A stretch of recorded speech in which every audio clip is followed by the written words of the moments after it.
इस वक्त एक ही चर्चा है, 7,500 प्लस डीए। सूत्रों के हवाले से खबर आ रही है कि पीएम मोदी ने इस पर बड़ी सहमति जताई है। लंबे समय से चल रहे इस संघर्ष का अब अंतिम पड़ाव आ चुका है।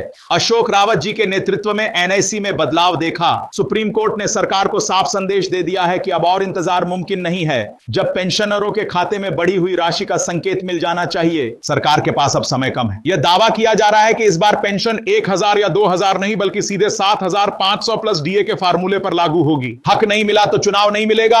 अशोक रावत जी ने हुंकार भरते हुए कहा है तो इसे पेंशनरों का अपमान माना जाएगा। उन्होंने दो टूक शब्दों में कहा है कि इस बार मांगे पूरी होकर रहेंगी। यह आंदोलन पहले से कहीं ज्यादा बड़ा, उग्र और निर्णायक होगा। पेंशनरों ने ठान लिया है कि इस बार दिल्ली की सड़कों से लेकर हर राज्य के मुख्यालय तक गूंज सुनाई देगी। साथियों, आज का दिन इतिहास के पन्नों में दर्ज होने वाला है। अशोक रावत जी ने दिल्ली के मंच से जो दहाड़ लगाई है, उसने सत्ता के गलियारों में खलबली मचा दी है। उनका कहना साफ है, हमें भीख नहीं, हमारा हक चाहिए। सरकार की मजबूरी या पेंशनरों की जीत। सूत्र बता रहे हैं कि प्रधानमंत्री कार्यालय में ईपीएस 95 की फाइलों पर हलचल तेज हो गई है। यह वह दिन है जिसे देश के लाखों बुजुर्गों की उम्मीदों से जोड़ दिया गया है। 7,500 प्लस डीए का आंकड़ा अब केवल एक मांग नहीं बल्कि पेंशनरों का स्वाभिमान बन चुका है। अशोक रावत जी ने चेतावनी देते हुए कहा है कि सरकार ने अब तक केवल आश्वासन दिए हैं, लेकिन अब आश्वासन का समय खत्म हो चुका है। अगर हमारे खातों में पैसे नहीं दिखे तो समझ लेना कि सरकार ने युद्ध का बिगुल फूंक दिया है। 7,500 की पेंशन कोई खैरात नहीं है। यह उन कर्मचारियों का पैसा है जिन्होंने देश के निर्माण में अपना जीवन खपा दिया। पीएम मोदी को संबोधित करते हुए रावत जी ने कहा, माननीय प्रधानमंत्री जी, अब समय आ गया है कि आप अपनी घोषणा को अमली जामा पहनाएं। दोस्तों, इस बार का आंदोलन सिर्फ धरना प्रदर्शन नहीं होगा।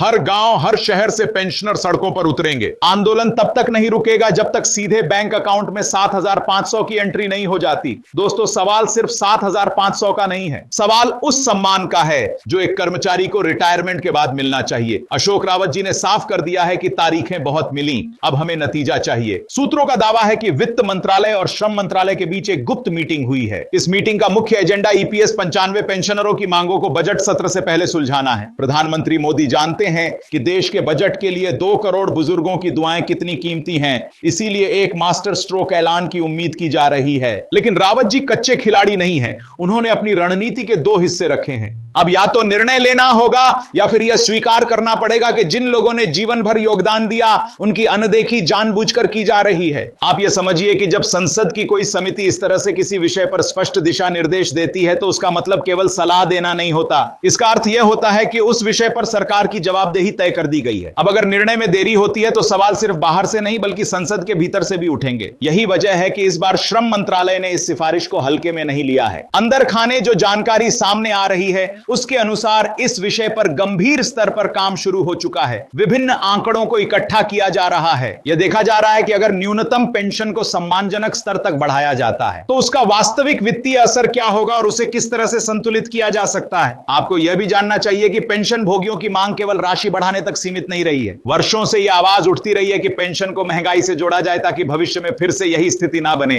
क्योंकि अगर आज राशि बढ़ भी जाती है और आने वाले वर्षों में महंगाई उसी रफ्तार से बढ़ती रही तो कुछ समय बाद वही समस्या दोबारा खड़ी हो जाएगी। यही कारण है कि समिति ने अपनी सिफारिश में यह भी संकेत दिया है कि पेंशन व्यवस्था को ज्यादा व्यावहारिक और समय के साथ चलने योग्य बनाया जाना चाहिए ताकि हर कुछ साल में बुजुर्गों को सड़कों पर उतरकर अपनी ही पेंशन की मांग ना करनी पड़े। आप देख रहे हैं कि देश की आर्थिक स्थिति पिछले वर्षों में बदली है। सरकार बड़े बड़े इंफ्रास्ट्रक्चर प्रोजेक्ट्स पर खर्च कर रही है। डिजिटल व्यवस्था को मजबूत किया जा रहा है। टैक्स कलेक्शन के आंकड़े बढ़े हैं। ऐसे में यह सवाल स्वाभाविक है कि जब देश की अर्थव्यवस्था आगे बढ़ रही है तो उन लोगों की सामाजिक सुरक्षा क्यों पीछे छूट जाए जिन्होंने इस अर्थव्यवस्था की नींव रखने में अपना जीवन लगा दिया। यही सवाल अब संसद की रिपोर्ट में भी झलकता है और यही वह बिंदु है जो इस पूरे मुद्दे को सिर्फ वित्तीय नहीं बल्कि नैतिक बना देता है। आपके लिए यह जानना भी जरूरी है कि सरकार के भीतर इस विषय को लेकर केवल एक मंत्रालय ही सक्रिय नहीं है बल्कि वित्तीय स्तर पर भी मंथन चल रहा है, क्योंकि किसी भी पेंशन वृद्धि का सीधा संबंध बजट से होता है। लेकिन इस बार जो संकेत मिल रहे हैं वे ये बताते हैं कि विकल्पों पर गंभीरता से विचार किया जा रहा है।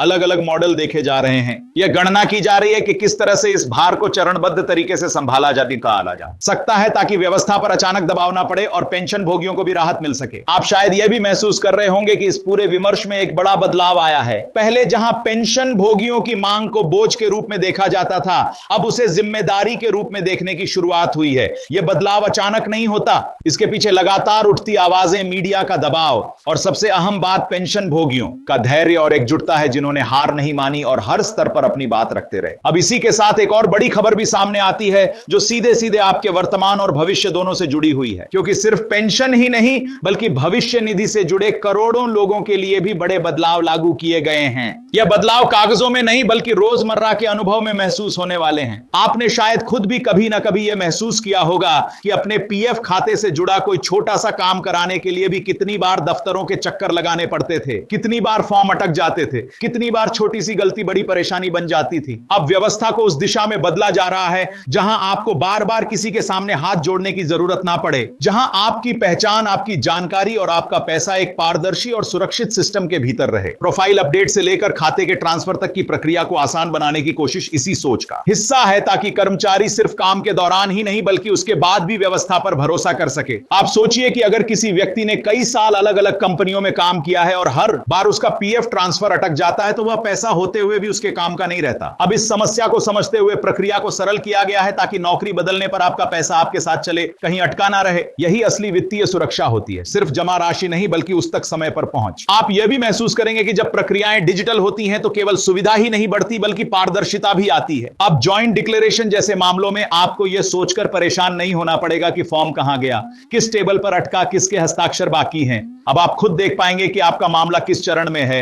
यह भरोसा सिस्टम और नागरिक के बीच एक नया रिश्ता बनाता है। यही वजह है कि आज की यह पूरी कहानी सिर्फ एक खबर नहीं है, यह एक संकेत है कि धीरे धीरे लेकिन निश्चित रूप से व्यवस्था को उस दिशा में मोड़ा जा रहा है जहां आम आदमी की सुविधा, उसका सम्मान और उसकी सुरक्षा प्राथमिकता बन सके। पेंशन भोगी हो या वर्तमान कर्मचारी, दोनों के लिए यह समय उम्मीद से भरा हुआ दिख रहा है। और जब आप इस पूरे घटनाक्रम को गहराई से समझते हैं तो यह साफ दिखाई देता है कि यह बदलाव सिर्फ आज की राहत तक सीमित नहीं है बल्कि यह आने वाले वर्षों के लिए एक नई सोच की नींव रख रहा है। क्योंकि जब कोई व्यवस्था यह स्वीकार कर लेती है कि उसने अपने बुजुर्गों को लंबे समय तक अनदेखा किया है, तभी सुधार की असली शुरुआत होती है। अब तक पेंशन को एक बोझ की तरह देखा जाता रहा, लेकिन अब पहली बार यह समझ बनने लगी है कि पेंशन कोई दया नहीं बल्कि वह अधिकार है जिसे आपने अपने श्रम, अपने समय और अपने योगदान से अर्जित किया है। और यही सोच इस पूरे माहौल को बदल रही है। आप यह भी महसूस करेंगे कि इस बार सरकार और व्यवस्था दोनों की भाषा में फर्क है। पहले जहां केवल आश्वासन दिए जाते थे, अब वहां जवाबदेही की बात हो रही है। अब यह सवाल पूछा जा रहा है कि अगर एक दशक में देश की अर्थव्यवस्था का आकार बढ़ सकता है तो उसी दशक में पेंशन की राशि स्थिर क्यों रही? अगर महंगाई हर आम नागरिक को प्रभावित करती है तो फिर पेंशन भोगी उससे अछूते कैसे रह सकते हैं? यही सवाल अब सिर्फ आम लोगों के मन में नहीं बल्कि नीति निर्माण के स्तर पर भी उठने लगे हैं। इस पूरे बदलाव का एक और अहम पहलू यह है कि अब व्यवस्था को यह एहसास हो चुका है कि बुजुर्गों की आर्थिक सुरक्षा सिर्फ उनका व्यक्तिगत मुद्दा नहीं है बल्कि इसका सीधा असर पूरे समाज पर पड़ता है। जब बुजुर्ग सुरक्षित होते हैं तो परिवारों पर दबाव कम होता है, युवा पीढ़ी पर अतिरिक्त बोझ नहीं पड़ता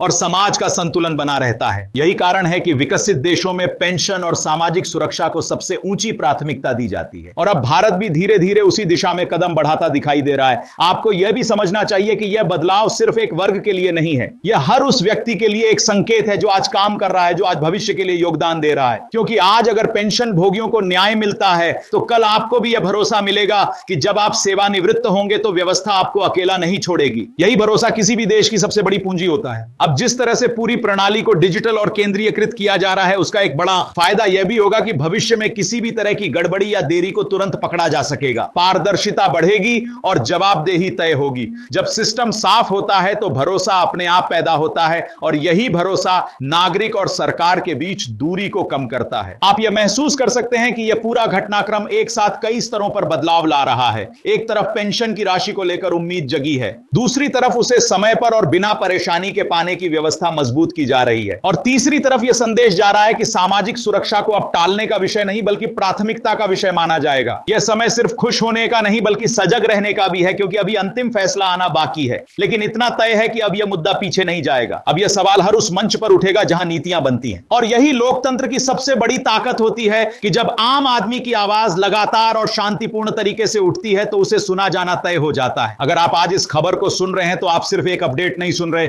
आप उस बदलाव के साक्षी बन रहे हैं जिसकी नींव वर्षों पहले रखी गई थी। आप उन लोगों के संघर्ष का परिणाम देख रहे हैं जिन्होंने कभी हार नहीं मानी, और आप उस दिशा की ओर देख रहे हैं जहां सम्मानजनक जीवन सिर्फ सपना नहीं बल्कि अधिकार बन सके। और यही वजह है कि यह कहानी यही खत्म नहीं होती, क्योंकि आने वाले समय में इसके असर दूर दूर तक दिखाई देंगे। यह सिर्फ पेंशन की बात नहीं रहेगी, यह उस सोच की बात बनेगी जिसमें देश अपने बुजुर्गों को बोझ नहीं बल्कि आधार मानता है, और यही सोच किसी भी समाज को वास्तव में मजबूत बनाती है।